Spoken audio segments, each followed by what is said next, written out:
Hello viewers, welcome to my YouTube channel automation 360। আজকে আমি আপনাদের দেখাবো কিভাবে খুব সহজে গুগল ক্রোমের মতো ব্রাউজার ইজিলি তৈরি করা যায়। তো চলুন ভিডিওটি শুরু করা যাক। আমি প্রথমে গুগল ক্রোমের যে চারটি কালার, এই কালারগুলো এখানে নিয়ে নিয়েছি। এরপর ইলিপস টুলস থেকে আমি একটা মেজারমেন্ট অনুযায়ী ঘর নিয়ে নিব, দেন ওটা কপি করে আবার একটা নেব, দেন ওটার মেজারমেন্ট অনুযায়ী সেম করে আর একটা ঘর নিয়ে নেব। এবার পেন টুল ইউজ করে জাস্ট মাউস কার্সারটা বরাবর সেন্টারে নিয়ে আসলে সেন্টার দেখাবে, দেন শিফট ধরে আমি একটা বরাবর রেখা টেনে নেব, ঠিক এইরকম।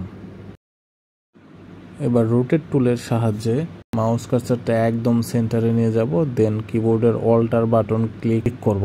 ক্লিক দিলে ঠিক এইরকম একটা ডায়লগ বক্স চলে আসবে। এখানে 120 ডিগ্রি দিব, 20 ডিগ্রি দেওয়ার পর একটা কপি হয়ে যাবে। কপিতে ক্লিক দিলে দেন আমি কন্ট্রোল ডি দিয়ে আর একটা করব, দেন সবগুলো সিলেক্ট করে নেব। এবার লাইন টুলের সাহায্যে তিনটা ঘরকে সিলেক্ট করব, জাস্ট একটা ক্লিক, দুইটা, তিনটা, অল্টার ধরে বাকি যে সাইডগুলো আছে লম্বা এগুলো কেটে দিব।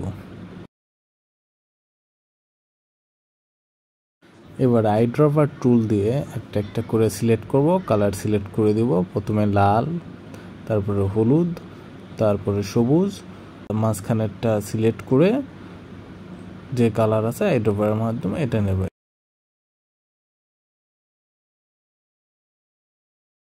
এবার যে মাঝখানে যে কালোটা বর্ডারটি দেখতে পাচ্ছি আমি এগুলো ডিলিট করে দিব।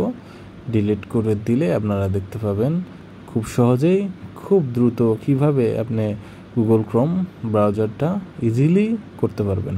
এগুলো দেখে আপনি অন্য যে কোনো ব্রাউজার বা অন্য যে কোনো কাজ করতে পারেন। তো ভিডিওটি দেখার জন্য অসংখ্য ধন্যবাদ। ভিডিওটি ভালো লাগলে অবশ্যই আমার চ্যানেলটি সাবস্ক্রাইব করে দিবেন। ধন্যবাদ সবাইকে।